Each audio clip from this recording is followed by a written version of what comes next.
In the competitive world of graphics processing, Nvidia's star continues to rise. And as a leading graphics chip maker, Nvidia is obviously doing something right.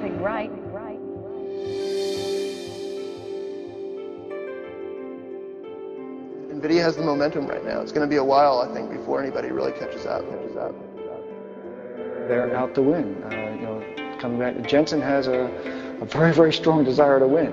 And that's one of the reasons he drives the company the way he does, is that he has that goal in mind.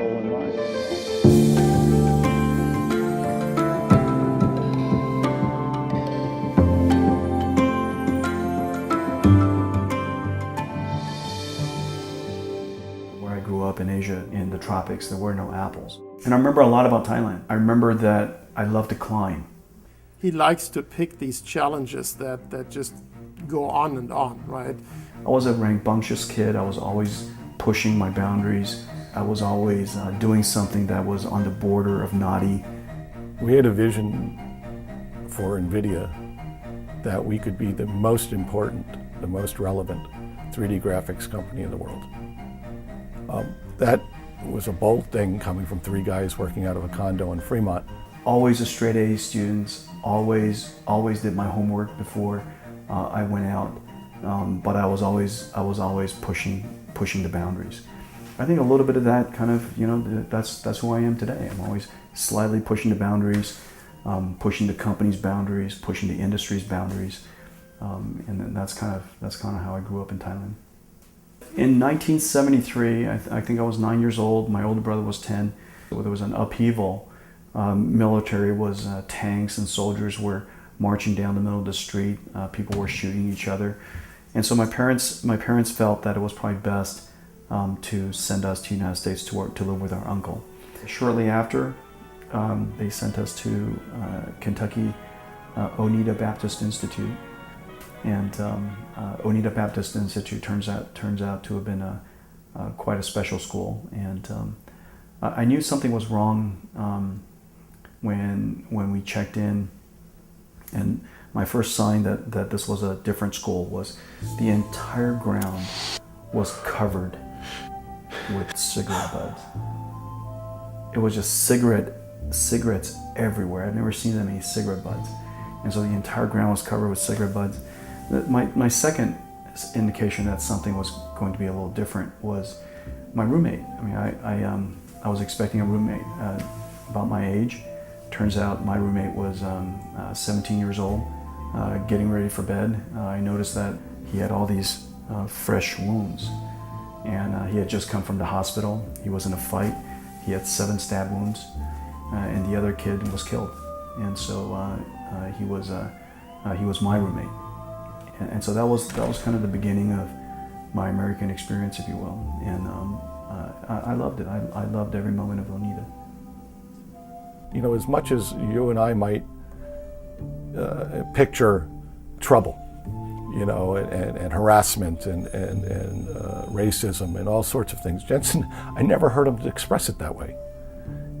Yeah, he realized later it was a reform school, but what he always talked about was the opportunity to sit on his window ledge and reach out and grab an apple and sit on his window ledge and eating apples. You say, but what did you do? Well, I cleaned floors with toothbrushes and I got beat up a bunch, but I got to eat apples. So it's really kind of interesting, this circumstance that many would have seen as oppressive and demeaning and demoralizing.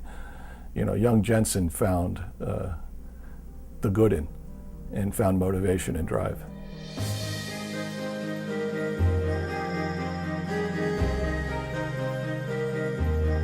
The single most important resource is inspiration, is hope, it's aspiration, it's feelings. And so what leaders do is inspire others and create resources out of nothing, create energy from nothing. He is there 100% or 150%. He's picking his involvements, but whatever he does, he's there 150%.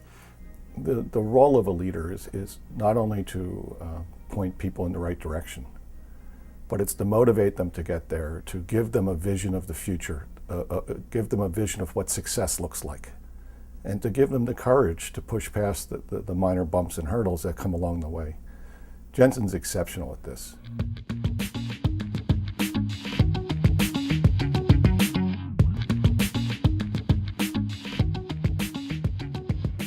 What in Jensen's background helped him come up with this aspiration to not stop at good, to always go for great? You know, it's hard to say. I know as a young man he was a ping pong champion, played in national doubles tournament. The thing that I would say I regret is the opportunity was teed up perfectly for me. He came in second. I know Jensen. He doesn't like coming in second. To him, that's first loser.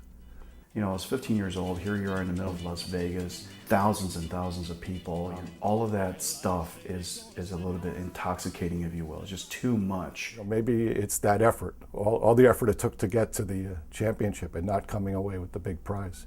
Maybe that helped motivate him as a professional. The thing I learned is you have to know the moment and know why it's important and prioritize it right.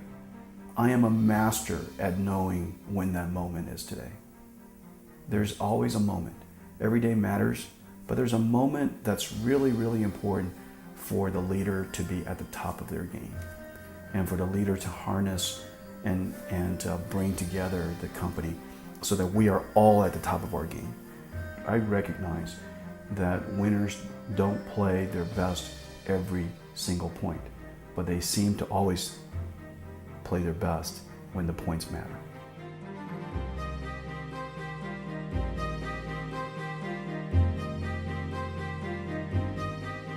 It actually runs through his life. This extreme focus on getting something done right, and rather, limiting the things he's working on, but getting those things right. And cooking is like, it's just like running a company where everything happens at once, right?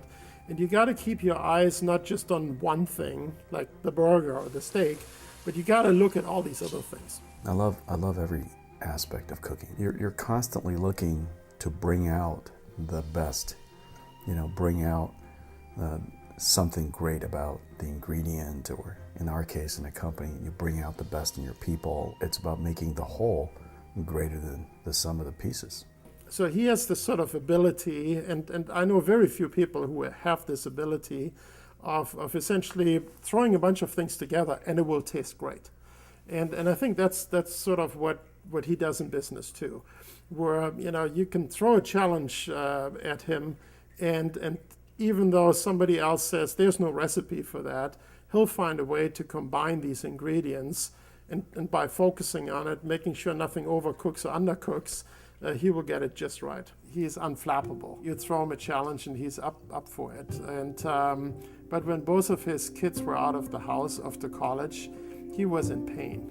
I love them around, and when they moved away, now they're on two sides of the world. Spencer's in Taiwan, Madison's in Miami. It's just harder and harder to get everybody together, and I miss them. I miss them a lot. He just loves family, and family goes over everything, I think. My only real aspiration for all of this is that Spencer and Madison grow up to be wonderful people that lead wonderful lives. I hope that they find lots of struggle. I hope that they find lots of challenges, and I hope that they find the joy in overcoming them. I hope that they got those habits from me.